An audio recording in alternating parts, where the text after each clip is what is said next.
I want to read a couple of verses from Psalm 19, and then I'm going to turn over to Psalm 121. Psalm 19, the heavens declare the glory of God, and the sky above proclaims his handiwork. Day to day pours out speech, and night to night reveals knowledge. There is no speech, nor are there words whose voice is not heard. Their voice goes out through all the earth, and their words to the end of the world. In them he has set a tent for the sun, which comes out like a bridegroom leaving his chamber, and like a strong man run its course with joy. Its rising is from the end of the heavens, and its circuit to the end of them, and there is nothing hidden from its heat. Psalm 19, verses 1 through 6. And then I just want to read the 8 verses of Psalm 121. I lift up my eyes to the hills. From where does my help come? My help comes from the Lord who made the heavens and earth. He will not let your foot be moved. He who keeps you will not slumber. Behold, he who keeps Israel will neither slumber nor sleep. The Lord is your keeper. The Lord is your shade on your right hand. The sun shall not strike you by day, nor the moon by night. The Lord will keep you from all evil. He will keep your life. The Lord will keep your going out and your coming in from this time forth and forevermore. You know, it's easy to go through this life feeling vulnerable. Various things, feeling vulnerable from financial collapse when you're not able to make ends meet, especially when we're coming out of a pandemic and inflation is on the rise, and there's a war overseas that's affecting, imports and what have you. So we can feel vulnerable dealing with financial collapse. We can feel vulnerable of physical ailments as we get older. Sometimes we're not as quick to get out of the bed in the morning as we were a year or a few years ago. Feel vulnerable in our relationships. How, as the world seems to creep in, things can just seem a little bit more fragile. People take more sides than they used to. I remember when it used to be just, people taking sides over politics, really. But then it stretched to people not only taking sides over politics in the United States, but, for example, the war in Ukraine or religious division and what have you. So there's that vulnerability we have in the relational matter and the emotional. Everything's taking a toll on us. And he starts there in verse 1, I lift up my eyes to the hills. From where does my help come?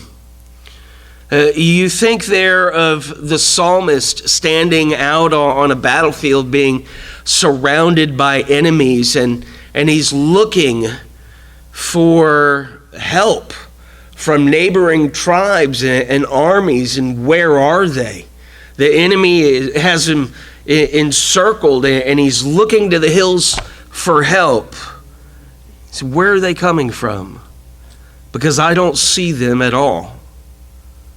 He says, no, my help comes from the Lord, the maker of heaven and earth, the maker of all of heaven, of every planet. And that's why I wanted us to think about Psalm 19 at the beginning. The heavens declare the glory of God, and the firmament, the foundation, his handiwork. And it's like the sun, there is nowhere that it doesn't touch in speaking of the glory of God. He's not going to slumber.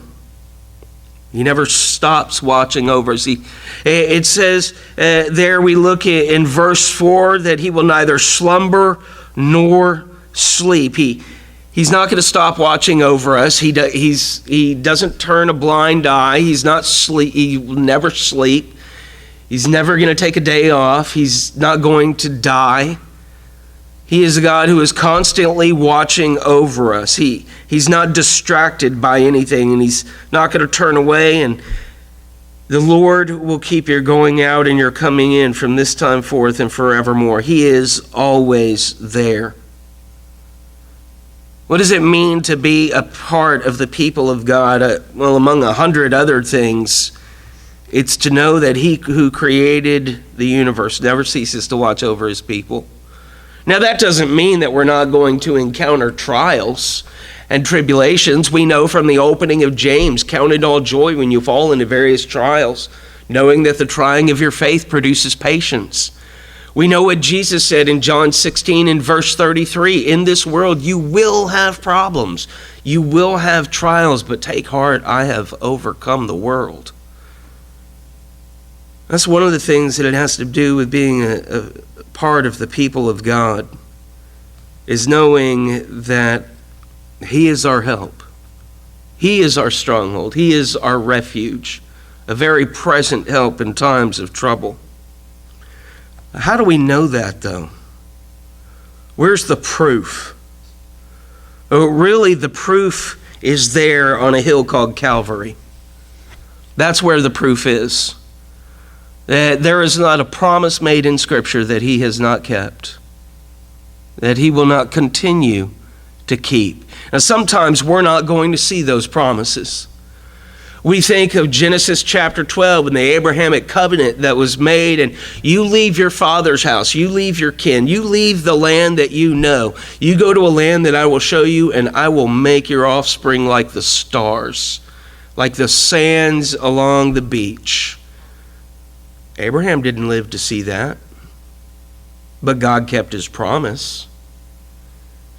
So the proof for us is on a hill called Calvary. There Jesus died, and there he became truly vulnerable, truly defenseless.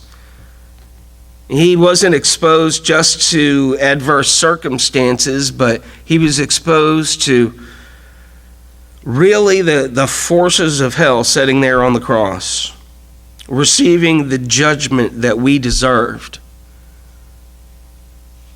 And there, throughout his life and throughout his ministry, he would pray, Father, Father. But on the cross, God turned his face away and he cried out, Eloi, Eloi, lama sabachthani. My God, why have you forsaken me? It was like he wasn't even his father anymore. He had become his God. Jesus, at that moment, in sin, because God cannot look on sin, the Old Testament prophet says, turned his face. And it's because of us that he did that. Going into this new week, there are going to be moments when we're vulnerable. Every relationship has the vulnerability of being hurt. Every decision that we make can result in, maybe finances going away or just something bad happening. But we have to remember, as he told Paul, my grace is sufficient. It's in your weakness, our weakness, when most of his power is revealed. Going through this week and facing those vulnerabilities that we all do, I would encourage you to remember that. Have the words of Job in your heart. You lose something this week, something even that was maybe precious to you, the Lord gives and the Lord takes away. Blessed be the name of the Lord. He's only taking what was his to begin with.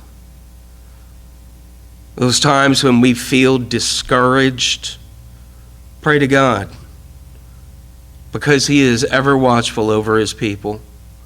We're to cast our cares on him because he cares for us. And if there's anything at all that I can do, or anybody else can do for that matter, to help, you need the prayers of the congregation, or you just need someone to talk to, you could certainly make that known during the invitation, or you can meet with me or another brother or sister afterwards. But just know that and seek God in all things as we stand and as we sing.